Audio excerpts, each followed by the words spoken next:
In the bustling city of Nairobi, life moved fast. The skyline, filled with towering glass buildings and shining lights, was a far cry from the traditional, slow-paced rhythms of rural Africa. It was a day like any other when Kofi Mwangi, a successful young architect, found himself at a crossroads he never saw coming. At 28, Kofi had already made a name for himself in the city's growing construction industry. His designs were innovative, blending modernity with touches of African heritage. Despite his achievements, Kofi had always felt something missing, a sense of true connection, the kind that made a person feel grounded. Then came Sarah. Sarah Okello was everything Kofi had imagined in a woman. Beautiful, intelligent, and fiercely independent. Their first meeting was serendipitous. Kofi had attended a gala hosted by one of the city's top real estate firms, and there, in the midst of a crowd, his eyes met Sarah's. She was the guest speaker for the evening, a prominent lawyer who had built a reputation for fighting for the rights of the underserved. As soon as she took the stage, Kofi was captivated by her grace, her intelligence, and the fire in her eyes. They spoke after the event, exchanging business cards and light conversation. Kofi was intrigued, but it wasn't until a few weeks later that they met again, this time at a mutual friend's dinner party. Over wine and laughter, they found an undeniable connection. The evening felt like magic, the kind of magic that comes when two people click in ways that make the world feel smaller. Before the night ended, Kofi asked for her number. From that point on, they became inseparable. Their relationship blossomed quickly. Both were young professionals with dreams and aspirations, and they found comfort in sharing their ambitions and supporting each other. But there was one detail about Sarah's life that Kofi didn't know. She was the daughter of his father's second wife. Kofi's parents had divorced when he was just a teenager. His father, a successful businessman, remarried shortly after. But with Kofi's hectic life and his strained relationship with his father, he hadn't kept up with his stepmother's family. Sarah, much younger than Kofi, had never crossed his radar. They had never met, never crossed paths, and their families had always been separate. To Kofi, Sarah was simply a beautiful, intelligent woman who had captivated his heart. A month into their relationship, Kofi decided to introduce Sarah to his father. They met for dinner at a lavish restaurant in the city center. His father, Mwangi, was a man of few words, but when he looked at Sarah, Kofi noticed a glimmer of recognition in his eyes. It wasn't long before Sarah's phone rang, and she excused herself to take the call. Kofi and his father exchanged a few words, but Mwangi seemed distracted, his gaze fixed on the door Sarah had just exited through. "Son," Mwangi said suddenly, his tone serious. "I need to talk to you about something." Kofi raised an eyebrow. "What is it, Dad?" "It's about Sarah," Mwangi said, hesitating for a moment. Kofi leaned forward, confused. "What do you mean, Dad? You've met her before?" "No," Mwangi replied, his voice lower now. "I didn't mean that. But what I'm about to tell you. Sarah is your sister." For a moment, everything went silent. Kofi's heart raced, his mind struggling to process the information. His father's words felt like a punch in the stomach, knocking the wind out of him. His brain scrambled to make sense of what had just been said. He had been dating his stepsister, without knowing it. But how? Kofi's mind raced. Sarah was the daughter of his father's second wife, his stepmother.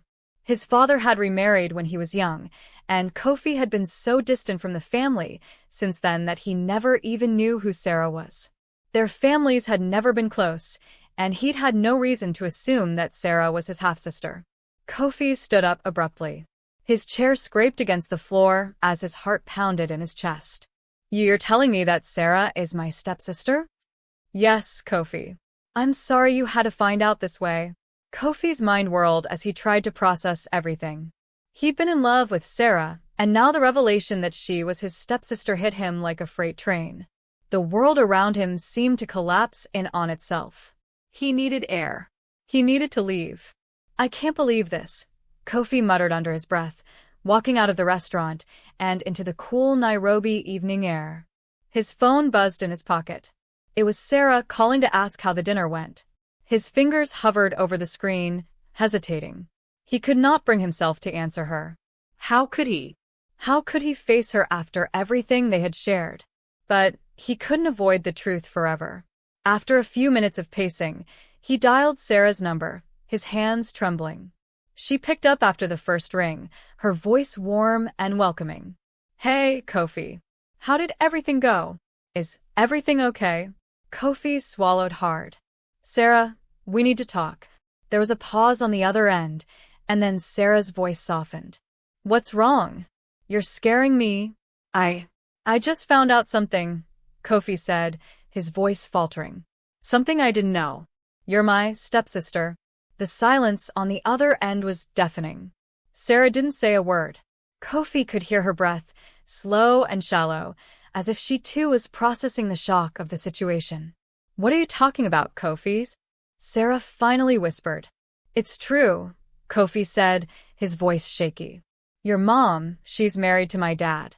You're my half-sister, Sarah." Finally, Sarah spoke, her voice distant and cold. "I had no idea," she said softly. I had no idea either. I didn't know that you were my brother." Kofi's heart shattered. He had never imagined that something like this could happen. In the days that followed, Kofi and Sarah barely spoke. The weight of their accidental relationship was too much to bear. Every time they crossed paths, it was as if the world had shifted beneath them, leaving them unmoored. But as the weeks passed, the bond between them, though complicated and tainted by the truth, did not fade.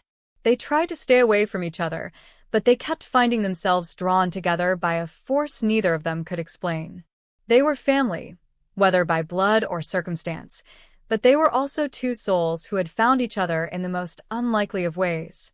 Eventually, Kofi reached out to Sarah again. They met at a quiet cafe in the city, away from the noise of their families and friends. Over coffee, they spoke openly about their feelings, their confusion, and the bond that had developed between them. "I never wanted to hurt you," Kofi said, his voice full of remorse. "I didn't know. But now, I don't know what to do."